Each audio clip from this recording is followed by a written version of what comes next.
je suis Sarah, la créatrice de Batch Cooking officiel sur Instagram. Ça fait près de 10 ans que je prépare mes repas à l'avance. Je vous laisse me suivre aujourd'hui pour une nouvelle dose d'inspiration culinaire sur ce thème. Aujourd'hui, nous allons préparer 3 jours de repas d'automne en 1h30 grand maximum, les filles. Pour commencer, on va faire une purée de patates douces aux carottes et un curry de lentilles corail aux carottes également. Donc vous pourrez prendre des patates douces surgelées si vous souhaitez aller plus vite, des carottes, du lait de coco, du sel, du poivre évidemment, les basiques, des oignons, alors pareil frais surgelés, c'est à vous de voir, des carottes aussi pour les lentilles corail avec des herbes fraîches, du lait de coco et de la pulpe de tomate. Vous allez commencer par préparer vos oignons et aussi de l'ail. C'est très important, ça va apporter un bon goût, mais l'ail en poudre, c'est ok. Prenez ensuite 2 casseroles, vous y versez un filet d'huile d'olive, vous y mettez des oignons, de l'ail, le tout à feu doux. Vous allez voir, ça commence déjà à sentir très bon dans la cuisine. Ensuite, on va partir sur les patates douces, donc c'est le moment de les préparer si c'est pas déjà fait, ainsi que les carottes. Vous le faites en petits dés ou en fines rondelles. J'en profite pour vous montrer cette petite astuce, vous voyez, cette planche en bois, en fait c'est un 2 en 1. À la base, c'est un petit plateau pour poser des apéritifs, des choses comme ça. Et puis finalement, elle me sert aussi de planche à découper. Vous allez voir que les recettes sont très simples, donc si vous débutez le batch cooking, ça va vraiment vous plaire. Moi, je vous déconseille de vous lancer dans des choses très complexes ou des recettes trop nouvelles ou vraiment trop différentes de ce que vous faites d'habitude ou avec des ingrédients complexes. Toutes ces petites choses vont vous amener à vous décourager rapidement et c'est pas du tout l'objectif à la base. L'idée, c'est de vous faciliter la vie. Donc j'espère vraiment qu'avec cette première vidéo de batch cooking, vous trouverez de quoi faire et vous vous sentirez à l'aise à le faire. Une fois que tout est prêt, on va venir mettre les carottes dans les 2 casseroles. Un peu dans chaque. Dans une casserole, on met les carottes, les patates douces, l'eau et on fait bouillir à couvert. Alors moi, j'ai mis beaucoup d'eau, donc on va plus être sur une soupe qu'une purée, vous verrez. Mais ça me va très bien aussi. Et dans l'autre, on va mettre les lentilles corail, les carottes, la pulpe de tomate, la sauce tomate, et on va couvrir d'eau à hauteur et faire cuire à couvert sur feu moyen. Le jour J, on pourra servir ça avec un quartier de citron vert par personne et de la coriandre fraîche ciselée. Mais si vous souhaitez mettre un peu de coriandre dès à présent, vous pouvez aussi. Moi, j'aime bien faire moitié-moitié, même si j'avais oublié pendant la vidéo de le faire. Et là, pareil, moi, ça va être trop liquide. Je me suis laissée emporter par la vidéo, donc c'est pas grave, mais pour que ce soit plus onctueux, vous vous mettez bien à hauteur et pas plus, parce qu'on va encore ajouter du liquide à la fin avec le lait de coco. Vous mettez 1 minuteur en laissant cuire 15-20 minutes pour l'ensemble.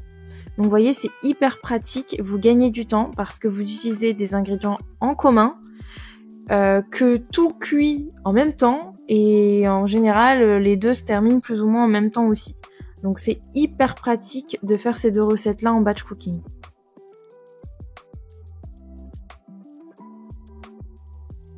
On couvre bien nos 2 casseroles ou marmites. Pendant que ça cuit, on passe à la quiche. On aura besoin de miel, des œufs, des herbes fraîches ou pas, de la feta, du thon en boîte, du lait, de la crème liquide. Et puis le thon, moi je vous conseille de le prendre à l'huile de tournesol, ça donne un très bon goût. Et des oignons rouges. Je vous laisse préparer vos oignons si nécessaire et ensuite dans une poêle, on va venir mettre un peu d'huile et on va les faire revenir avec un peu de miel aussi. Ils vont confire, ça va être très bon, ça va vraiment apporter une chouette saveur à votre quiche.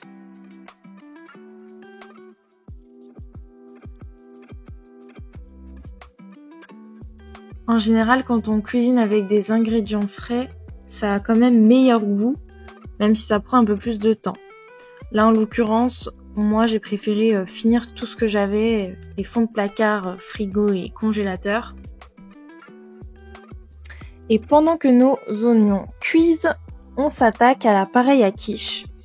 Donc, c'est une recette très simple et personnalisable à l'infini. Je la recommande énormément dans mes conseils en batch cooking. Vous mélangez tous les ingrédients de l'appareil à quiche. Moi, j'aime beaucoup faire un appareil à quiche à base de crème. Vous savez, quand vous mettez de la crème dans une quiche, plus de crème que de lait, l'épaisseur va apporter une espèce d'onctuosité, une gourmandise en plus. Et pendant ce temps-là, on met déjà le four à préchauffer à 180.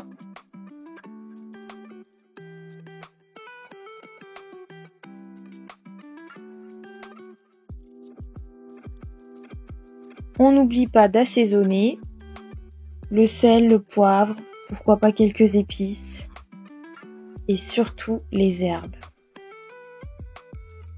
Pour le thon, je laisse volontairement un petit peu d'huile, parce que dans ce thon en boîte à l'huile de tournesol, il y a vraiment un petit goût en plus. Ça va apporter un petit quelque chose dans la quiche. Sinon, du thon naturel ou à la sauce tomate, ça peut être très sympa aussi. J'ajoute la feta. Ça, c'est vraiment l'étape gourmande. Mais je vous recommande d'en garder un petit peu pour la disposer à la fin sur la quiche ou même dans les autres plats. Ça apporte une jolie touche d'éco et gourmandise. Ensuite, on va venir piquer la pâte, puis verser l'appareil à quiche. Vous auriez pu mettre aussi du chèvre frais. On n'oublie pas de mettre également des oignons rouges. Normalement, à ce stade, ils sont prêts. J'ai failli oublier mes super oignons rouges. Ils étaient pourtant déjà prêts depuis un moment. Mais on peut très bien les ajouter à la fin. C'est le moment d'enfourner dans le milieu bas de votre four, milieu bas. Très important pour les quiches. À 180 degrés. Mettez un minuteur selon la cuisson indiquée sur le paquet de votre pâte pour être sûr de ne pas l'oublier. Vous savez, la charge mentale en batch cooking, c'est important aussi. Il ne faut pas hésiter à mettre des minuteurs, sinon vous allez avoir la tête partout. Vous allez passer votre temps à vérifier chacun de vos plats sur le feu, dans le four et autres. Et mine de rien, ça fait partie des choses qui nous font perdre un temps fou mis bout à bout. Donc il faut vraiment pouvoir se décharger la tête des plats qui sont déjà en cours. Le minuteur, usez et abusez des minuteurs de votre four, des minuteurs manuels ou des minuteurs de votre téléphone. Ici, de mon côté, ça a sonné. Donc je reviens sur mes feux, je vérifie la cuisson pour voir s'il faut ajouter quelques minutes à l'un ou l'autre. On va venir mettre un peu de lait de coco dans les deux, à feu doux. Miam miam, vous voyez, ça a l'air déjà très appétissant.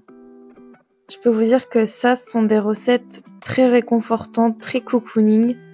Pour l'automne et l'hiver, c'est parfait.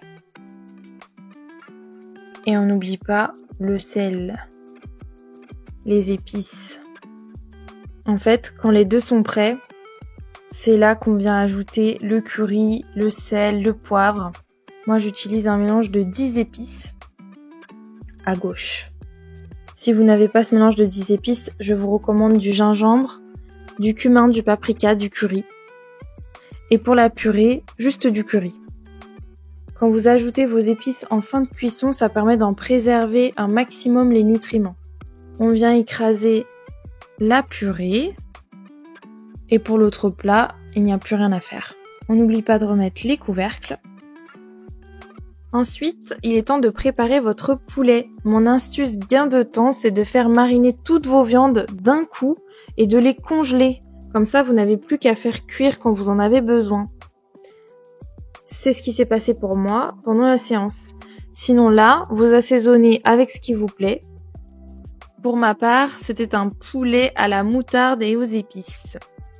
Ensuite, vous enfournez le poulet au-dessus de la quiche avec un minuteur selon la taille de votre poulet. Nos 2 autres plats sur le feu sont prêts. Donc c'est le moment satisfaisant où on les verse dans des contenants, de préférence sans verre. J'adore ce moment. Et alors dès que c'est fait, on les retire de la cuisine si possible, en tout cas on les met sur un plan de travail à part. On les retire de notre vue, on se fait de la place. Vous pouvez très bien conserver vos plats directement dans votre casserole ou votre marmite. Ça évitera en plus de salir un contenant en plus. Et pour finir, on vient faire cuire notre riz, plutôt du riz complet de préférence, dans une des 2 casseroles juste rincées ou dans un cuiseur à riz. Je vous montre les coulisses pendant que je mets de l'eau dans mon riz. Vous voyez tout ce petit bazar là, c'est le petit coin poubelle entre guillemets. Donc je vous recommande d'avoir un petit coin où vous mettez tout, parce que si vous passez votre temps à faire des allers-retours à la poubelle, vous allez vraiment perdre énormément de temps. Et puis je trouve pas ça toujours très hygiénique de se rapprocher comme ça de la poubelle sans arrêt alors qu'on cuisine. Bon, c'est peut-être psychologique, mais quoi qu'il en soit, ce sera beaucoup plus pratique de réserver un endroit, un sac ou un gros contenant, une bassine, ce que vous voulez, qui sera la poubelle de votre cuisine. Ce sera aussi beaucoup plus simple à la fin de tout jeter d'un coup, de juste verser en une fois dans la poubelle. Et c'est parti pour la recette bonus. Nous allons faire des pommes au four, mais pas n'importe lesquelles. On va mettre du spéculoos et de la cannelle. Je recommande également de la crème chantilly et de la glace vanille. Et là, je peux vous assurer qu'en un temps record, vous allez épater tout le monde. Vous commencez par évider vos pommes. On retire tout simplement les trognons. Et alors, je vais vous donner une astuce gain de temps. C'est que comme vous pouvez le voir, je ne les épluche pas. Ce n'est pas la peine, vous n'êtes pas obligé d'éplucher vos pommes, tout simplement parce qu'à la cuisson, les pommes vont se défaire d'elles-mêmes de leur peau. La peau va se détacher d'elle-même. Vous les déposez dans un plat avec un fond d'eau et on va venir garnir le centre de nos pommes avec une cuillère à soupe de spéculoos. De la pâte de spéculoos.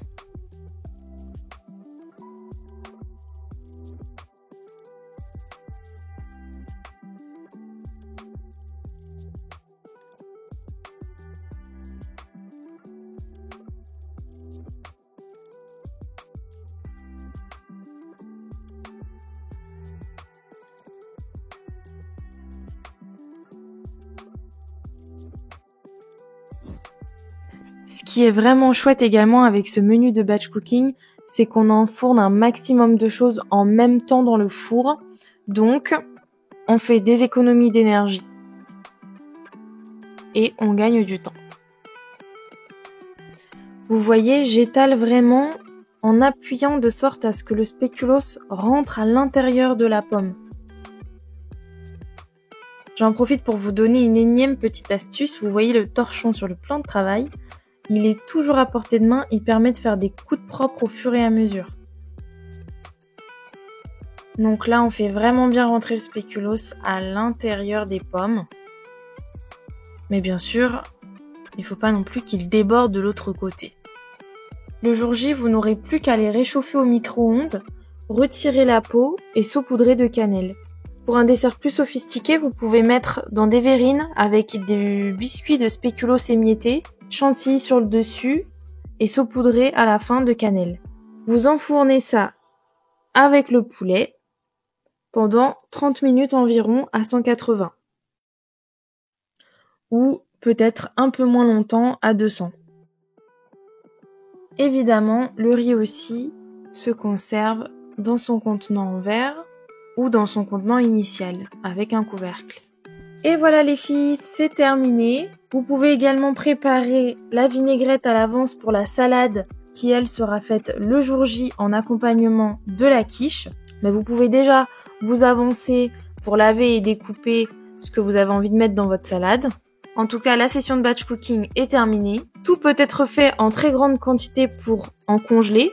Je ne recommande pas de faire ça pour les pommes. Vous mangez dans l'ordre que vous voulez, du moment que tout est bien consommé dans les 3 jours. Mais je conseille la quiche et la salade en premier, c'est quand même plus sensible, tandis que le reste sera plus savoureux dans quelques temps. Comme pour tous les plats en sauce, plus on les laisse, mieux c'est en général. N'hésitez pas à poser toutes vos questions en commentaire, à télécharger mon e-book initiatique.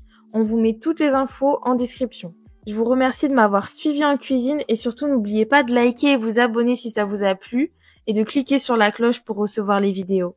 À bientôt mes toqués, bye!